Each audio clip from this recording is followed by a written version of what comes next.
Well, good morning, Hope City Church. We are glad that you guys are here today. If you're looking for a seat, there's some over here, some in the front as well. It's a great day to be together, a great Sunday. I think you picked a great series to be a part of. If you're new here, my name is Peter. Like I said, I'd love to meet you afterwards. I'll be hanging out outside on the patio, and would just love a chance to greet you and get to know you by name and maybe introduce you to a few of my friends. But I hope that this past week has helped clear up a little bit of the white noise in your world by giving you some things that we're trying to get not so much under control, but maybe even surrender them a little bit, right? Like if you missed last week, we talked about the idea that we need to have this surrender more things than we control, and I'd love for you to go back and listen to that message. We talked about all kinds of things about how we need to surrender more, and I had so many of you guys come up to me afterwards, and you're like, that I needed to hear that. Like that was absolutely what I needed to hear. I need to give up control more. And then you went on to tell me what I should preach about this week. And I was like, wait a second. Wait, hold up. You control freaks. And but listen, I love you because I'm one of you. We're in this together. We're all a little bit controlling from time to time, if we're honest. And what I know to be true is that we get controlling because we're trying to figure out how can we listen, or how can we tune into one particular thing. And throughout this series, we've been talking about white noise, and we've kind of identified white noise as looking something similar to this image here. See, white noise is just a whole ton of different frequencies all combined together that actually eats up the other frequencies that you're hearing, or it prevents you from hearing other frequencies. And the problem is that our life, your life, gets so filled with noise from this and that, from our schedule, from friends, from all over the place, that it just turns into white noise, and we can no longer hear what is most important. Some of you have had conversations, and you're like, I'm really struggling with hearing God's voice anymore. And so I just wonder if it's possible that we've allowed so much white noise to develop in our own lives that we can't hear the voice of God anymore. It's just kind of drowned out by a whole bunch of other things. I've said for a long time, and I'm going to say this for as long as I live, that I actually think that church should be enjoyed, not just endured. I think that this should be a place that you come, that you enjoy being at. It's not like, okay, listen, I'm going to treat myself to some Culver's ice cream if I make it through service, and like, listen, kid, if you don't fall asleep while the guy's talking, like, we'll allow you to get the big size mix in, whatever you want in it. Like, I think that church should be enjoyed, that this is a place that you should come and you should feel like it's life-giving, and people here, and you've got friends and all these types of things. And this is why we love to laugh at Hope City. So I want to give you permission. It's okay to laugh. Like, it's okay to be sort of a part of what's going on here. We ensure that we don't take ourselves too seriously, but we are certain of the fact that we take God seriously, but not ourselves, right? And so that's typically why I kind of love to get us started with something, a funny story out of my life, or something that I heard that's going on in your world. But honestly, this morning, it's going to be a little bit different. Because this past week, I had a conversation with somebody, and they came up to me and they asked me a question. They said, hey, listen, Peter, why do you think that the book of Job is in the Bible? If you aren't familiar with the book of Job, it's a story of a man by the name of Job who just went through trial after trial, like hardship after hardship. He was his life was consistently in pain, times of pain. It was his friends left him, his kids all died, and his wife just said, "You should curse God and die." Why is that in the Bible? Like, what value does that add to my life? And off the top of my head, I quickly came to the realization that I think one of the reasons that God allows that in the Bible for you and for me is because pain is a part of life. That pain is a part of your life and a part of my life. And the book of Job shows us that. It sort of normalizes the fact that pain is a part of your life. And yet pain, not just in your pain, it doesn't mean that you're separated from God. Your pain is not a punishment from God. It's not because you've done something wrong. I know that there's some of you in this room that believe that, you're experiencing pain today because of something you did wrong yesterday. Like you kind of, upset the, cosmic equilibrium, and God is now angry with you, and he's, angry and spiteful, and he's just can't wait to take his vengeance out on you. That's not the God of the Bible. But pain is a part of life. If you were to kind of create a chronological timeline of your own life, I would imagine that the tick marks on that timeline would be both the highs and the lows, the really good experiences and the not so great experiences. The moments that you remember are either because they were so good or so painful. Pain is a part of our life. In fact, you don't have to take my word for it. Jesus said it this way in John chapter 16, verse 33. He says, in the world, you're going to have loads of rainbows. No. In this world, you will see unicorns everywhere. It'll be butterflies. No, he says, in this world, you're going to have tribulation. Some of your translations would say you're going to have trouble or suffering. You're going to have these problems. Your life will be painful.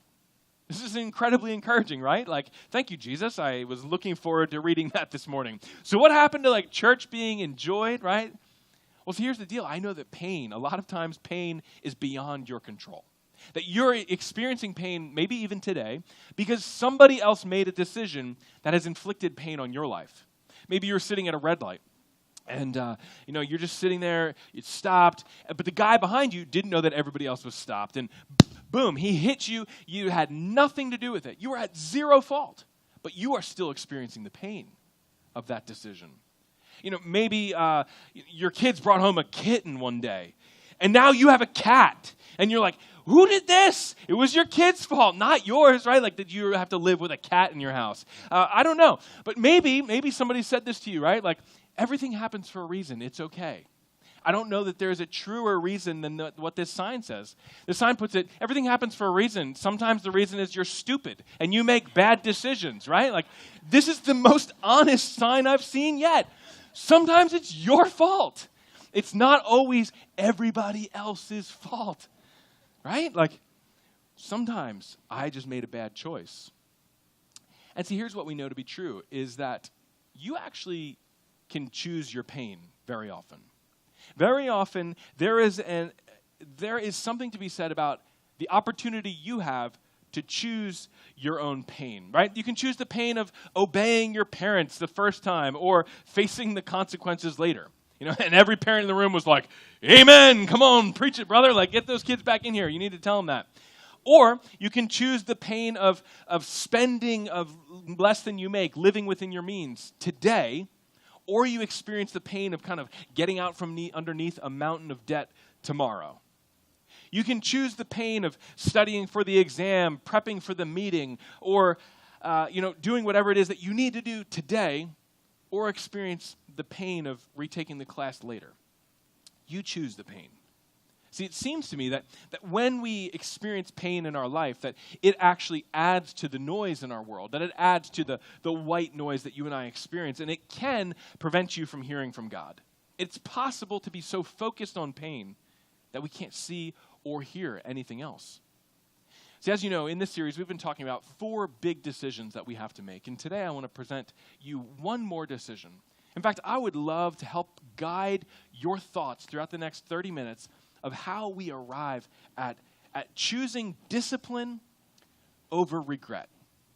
Last week we talked about how we need to choose surrender over control, and today I believe that one of those baseline decisions we need to make in order to clear up some of the white noise is to choose discipline over regret. See, we're going to choose a certain type of pain today to avoid another kind of pain tomorrow. See, we all have pain. It's going to happen. But I think that if we eliminate some of the white noise, we're going to learn to choose the pain of discipline over the pain of regret. So what does it mean to be disciplined? Well, I'm defining discipline as this. It's choosing between what you want now and what you want most. This morning, we're going to look at some of the words of the Apostle Paul in Romans chapter 7. And I got to be honest with you, I love this. I love it. It makes me feel so good to see what Paul says because he almost sounds crazy as he's saying it. If you're new to church, maybe you're not a Christian, you're kind of kicking the tires of faith, you might not know much about the Apostle Paul. Let me just give you a little context. The Apostle Paul was this kind of spiritual hero. If you kind of fold the Bible in half and you look at the right side of that, a lot of that's called the New Testament, which Paul was one of the main authors. He wrote over half of the New Testament. This guy met the risen Christ. Christ was already dead and then rose again. And Paul experiences the glorified Jesus, and he's healed from blindness. Paul gets kind of caught up into this place, the third heaven he writes about in 2 Corinthians 12:2. Like Paul if anybody had a spiritual edge to them, if anybody was like, that's a really spiritual dude, it would be Paul. It would be the Apostle Paul. And in Romans chapter 7, Paul talks about how difficult it is to do the right thing.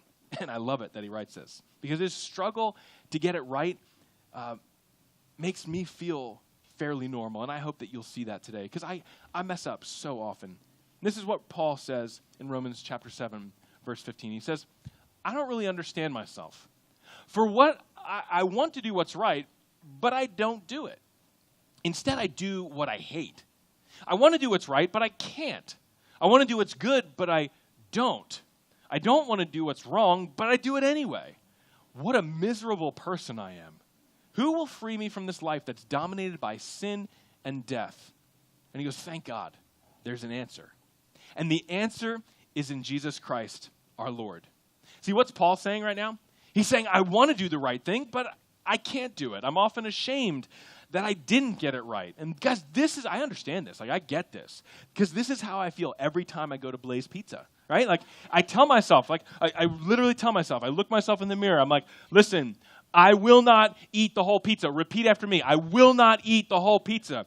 And then what happens? I get in line and I'm like, it's going to be a build your own. I look at her like, come on, is it anything other than a build your own? And because I found that perfect line where it's like, too much toppings makes it soggy, but like the right center where it's like beautiful, right? And load them all on there, and I look at that pizza and I'm like, not today, pizza. Like, I will not be defeated by you. I'm going to eat the whole thing, right? Like, why?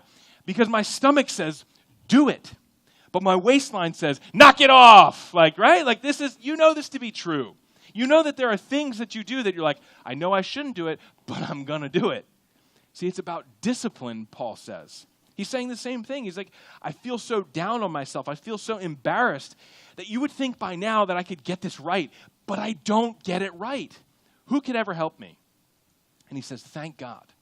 Thank God that the answer isn't just pull yourself up by your bootstraps, get it all together, and then you can one day, if you're better and stronger, you'll get it together. No, he says, thank the Lord that my answer is in Jesus Christ. That it isn't on me. See, the only way to truly experience discipline over regret is with the help of Christ and by the example of Jesus. See, this morning we're going to follow the journey of Paul as it relates to discipline. We're going to follow what Paul does, and we're going to take some notes about how Paul changes. This is the guy that says, I can't get it right, and we're going to watch how he progresses. See, 1 Corinthians 9:24. Paul uses some imagery that I hope will help us today. He uses the imagery of the metaphor of a race. And I love the way that he says this. About this, he says, do you know that in a race all the runners run? Everybody's like, yeah, I know that. But only one gets the prize. Everyone in a race runs. We fully get this. We've watched the Olympics, right? Like, we know how this works. We know that the fastest man always wins, and it's this guy right here. It's Usain Bolt, right? Like, he's the fastest man in the world. These two guys are like, we're going to just try. Like, we're going to try for second. That's the best it's going to be. And then Paul goes on. He says, don't you know that in a race all the runners run? But what? He says, run in such a way as to get the prize. Run in a way to get the prize. Like, chase after that. See, when you're running, we're not running for second place. When you're running with every bit of focus, intensity, and power that you have. See, you're running to win. There's a goal in your mind. One of the things I've realized about myself is I am incredibly goal-driven. Like, I'm a goal-oriented person, And I don't do well if I don't have a goal in my mind. Why? Because without a goal, there's no reason to get up and go do it, right? Like, I'm going to chase after this goal, even if it means like crushing my son in pool basketball. That's right. It's like I have small goals too. It's like, we get in the pool and I'm like, come on, let's do this. And bam, not in my house. This is your daddy's house, right? Like I'm not going to let up or let go because I've got the goal in mind. See, if we're going to win, what do you have to do? You have to choose what you want most right now. You got to actually tell yourself, what is my goal? See, what I want most is to be in like tip-top shape, right? But what I want now is to sleep in and eat Blaze Pizza. What I want most is to feel healthy and strong. But what I want now is to just go crush like a large fry at Five Guys. We wrestle, we struggle with these thoughts. And it's not just about food, right? Like, it's about so many different things. See, the root word for discipline is actually the same word where we get our word disciples, which is what we are. As followers of Christ, as disciples of Jesus, we need to be disciplined as disciples. Paul goes on to say this. He goes, everyone who competes in the games goes into strict training. They do it to get a crown that won't last. But we do it for a crown that will last forever. As followers of Christ, we ought to discipline ourselves, not just to win a race, but to do even more than that. I shared with you guys last week and the week prior to that there were 7 of us that competed in an endurance challenge called the Go Ruck Challenge, of which we did complete. We walked around Tampa, rucked around Tampa for 12 plus hours with 40 plus pounds on our back, all this kind of thing. And we trained for this event, for sure. Like, we trained for this event for a few months. We put some miles on the shoes, some miles on the shoulders. And when it was all said and done, what did it come down to? It came down, what did we get? I've got it in my pocket right here. This is what we got. We got a patch, right? Like a little 2x3 piece of material with some stitching on it. Now, I'm not minimizing what this means to me and to the other guys that I did this with. Like, this, to me, this is like, I did it, right? Like, I can put this on, and bam. Like, I would love to have shirts that just have Velcro right here all the time. But I don't, and I don't think that's quite a thing. But like, this is what I walked away with. I have memories for sure, and I could sit down and I could tell you story after story after story of like what it took to complete this and earn this and like all that stuff, right? But there's going to be a day when my kids are like, yeah. Like, do you want that? No. Chuck it. Like, what was that thing that Dad did? I don't know. There's going to be a day when this just doesn't mean anything.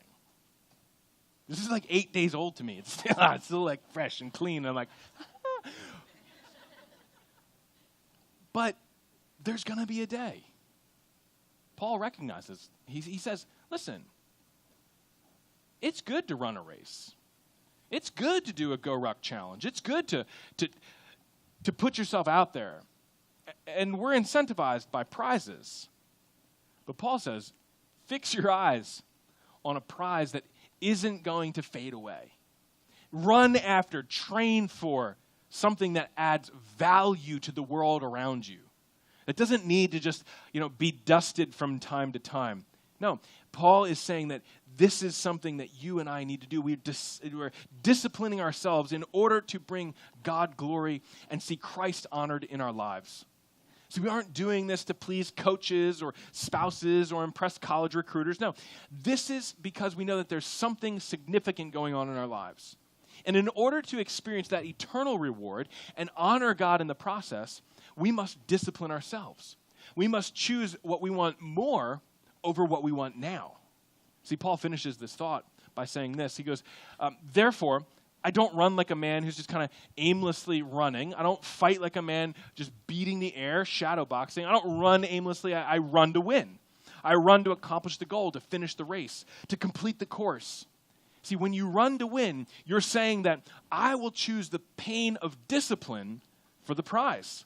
I'm going to do now what will help me achieve what I want most. Which honestly brings us to the first question that I want you to pull those notes out. I want you to answer this question today.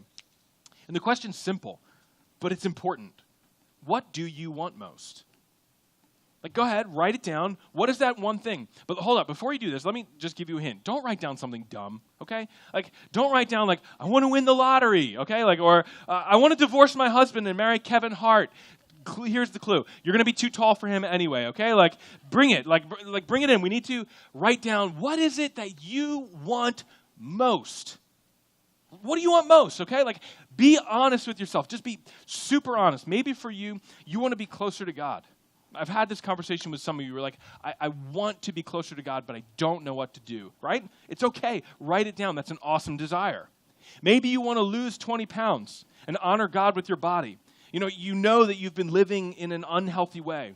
I think that's a godly thing. Maybe you want to improve the intimacy in your marriage, right? Or maybe you want to be free from addiction. These are all healthy and good decisions, God-honoring decisions. But honestly, these desires, they honor God, and they're patterned after the life that He's intended for you to live. But you have to identify the goal. You have to write it down. When we don't identify the goal, we end up running aimlessly, like Paul says. We end up kind of like, just shadow boxing and fighting something that actually doesn't exist. We need to run with purpose. See, who wants to chase after something that doesn't exist? Nobody. Identify your goal. Identify what you want and write it down. See, now that you've written it down, it brings us to the second question. What do you need to choose now to achieve what you want most? See, we know what we want. Now what do you need to do?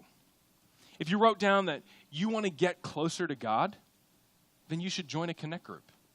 Like if you wrote down you want to get closer to God, or you want to grow in your faith, or you want to experience a new relationship with your Creator, click over in your YouVersion app and find a reading plan. Like commit to coming to church. Better yet, I would invite you to jump on the Dream Team. You heard Kevin talk about that this morning. We would love for you to be a part of that. You can take out this card that's in there, bring this out to our Next Steps booth, and you can simply just write down one of the teams, like the kids team, the youth team, or hospitality, roadies, music and tech, whatever it may be. Maybe you don't even know what you want to do. You're just saying, I want to take this next step, and so I'm willing to do that. Just write down Dream Team and put your name and email. We'll get in touch with you. We'll help you take that next step. Maybe you want to lose 20 pounds. Well, what do you need to do now to achieve what you want most? Well, for me, it's quit eating the whole Blaze pizza, right? Like, get into the gym. Maybe you need to hire a trainer. Maybe you need to sign up for the next Go Ruck Challenge, right? Speak to a nutritionist. I don't know, but you need to take the next step. Or if you wrote down you want a healthier marriage, plan a consistent date night. Like, plan to actually communicate with one another. Grow that relationship. Get it on the calendar. Maybe you need to go speak to a counselor or join a couples Connect group. Or maybe you want to be free from an addiction. Well, you need to admit that there's a problem. You need to ask for help. You need to find a counselor. You need to join a support group. It's not easy. Listen, I never said that any of these things were going to be easy, but it's worth it. See, whatever is worth doing is always going to take hard work. Always. We just have to choose our pain, right? This is why the Apostle Paul closes with this thought. In verse 26, he says, so I run with purpose in every step. I'm not just shadow boxing. I discipline my body like an athlete, training to do what it should, right? He says, I discipline myself. I discipline my body. And some versions say, I beat my body. I get my body to be in submission. I don't run aimlessly. Why? So that I train it to do what it should do, not what comes natural. So you know what comes natural to me? Dipping like cinnamon rolls into coffee. That is the most natural thing on any morning of any day, right? Or if it's like past, say 9:30 in the morning, it's devouring an entire bag of tortilla chips with queso. Like, if that's not natural to you, you're weird, okay? Like, I'm just saying it right now. If that is not a natural, fluid motion, like pick up a chip and dip and bring it up to your mouth, you're a weirdo, okay? This is natural. Disciplining my body is saying no for a time because there's something even greater than that I want.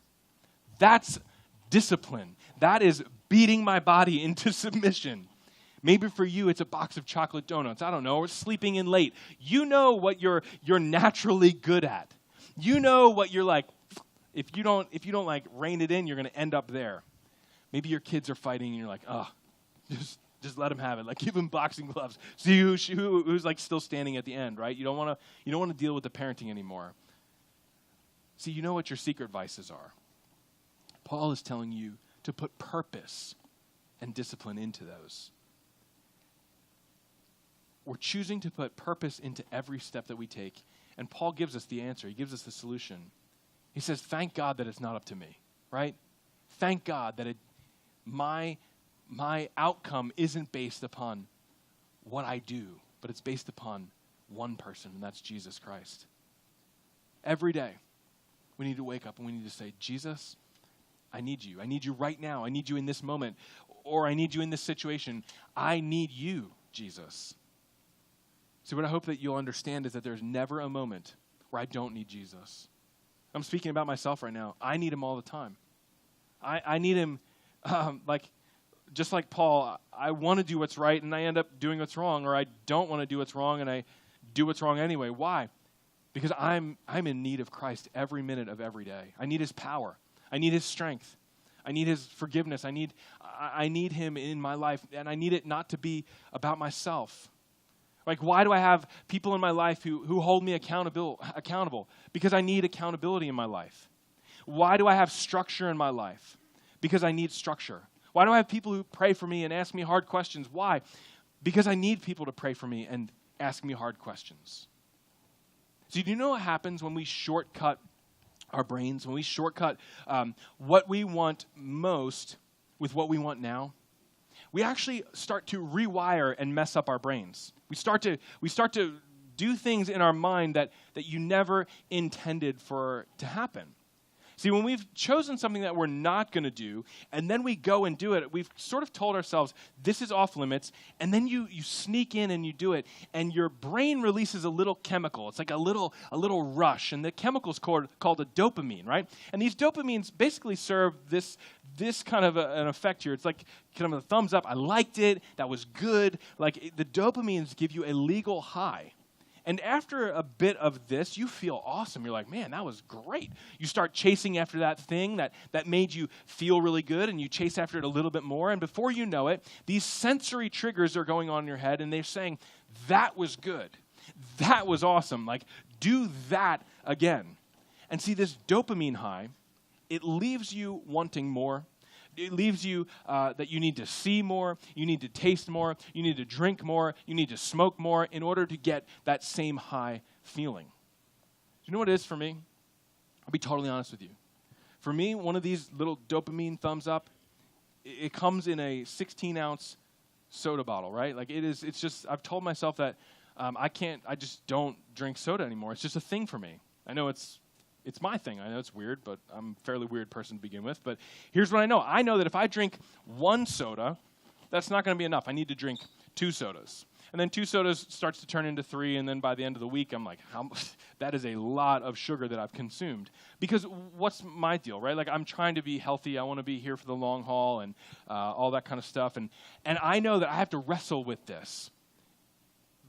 But what happens when I show up at the movie theater? What do? They literally hand you a 5-gallon bucket of popcorn, and then they're like, oh, by the way, would you like a keg of soda to take with you for the road? And I'm like, I don't know. Yes? No. What is it? I don't know. And it's literally these little things in my head that are going off because I've trained my brain that when I drink that carbonated, sugary beverage, it's awesome.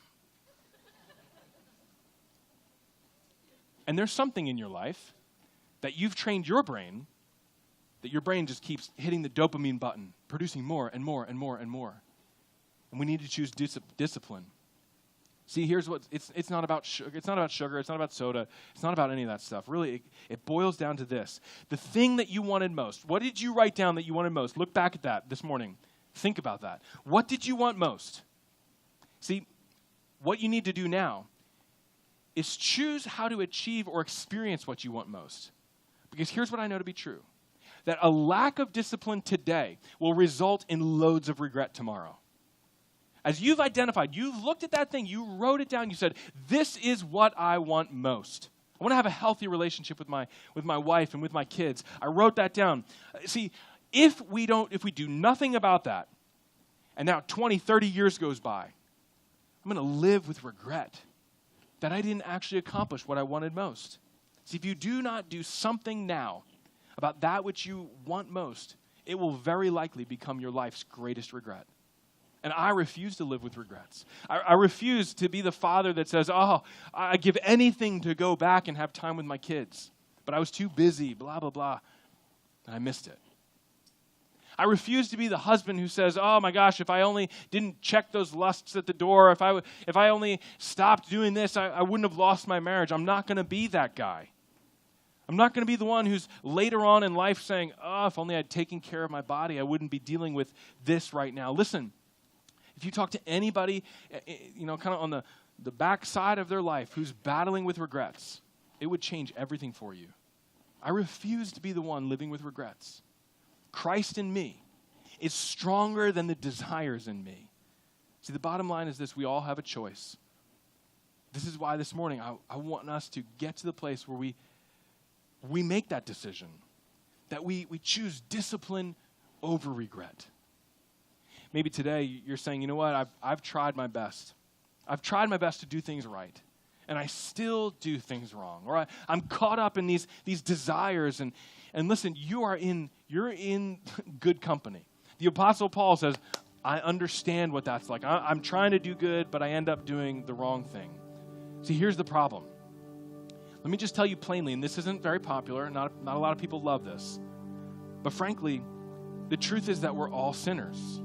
The truth is that we've chased after our own life, living it our own way, kind of forgetting everybody else and forgetting what God says. And we've patterned our lives after ourselves. And the Bible calls that sin. Today, I don't have to teach you how to be selfish. No, you understand that full well. Today, we need to learn how to be disciplined. But the Bible also tells us that anybody who calls on Christ, anybody who looks to the cross, anyone who places their faith in Jesus can be forgiven of sins. That our sins, those things that prevent us from experiencing a full and healthy and right relationship with God, all of that can be forgiven. All of that can be washed away. Why? Because of what Jesus did. This is why Paul says, thank God for Christ. The answer is not in me trying to be better. No, the answer is in me placing my faith in Jesus. And so this morning, I want you to get to the place where you're saying, where have I placed my faith? Is it in me? Am I trying to be better on my own strength? Or am I placing my faith in Christ alone? Today, we're going to close out our service by remembering what Jesus did for us. By remembering that Jesus went to a cross. He looked death square in the face and said, I'm going to do this anyway. Because he had in mind what he wanted most. He had in mind your face, your name, your family, your kids, your grandkids. And he knew that he wanted a relationship with you. It's not about religion. It's about relationship. And he walked the hill to Calvary. He walked with a beam on his shoulders. I walked through Tampa with like a sandbag and felt pretty beastly. He walked with a cross on his shoulders. Why? Because he wanted a relationship with you.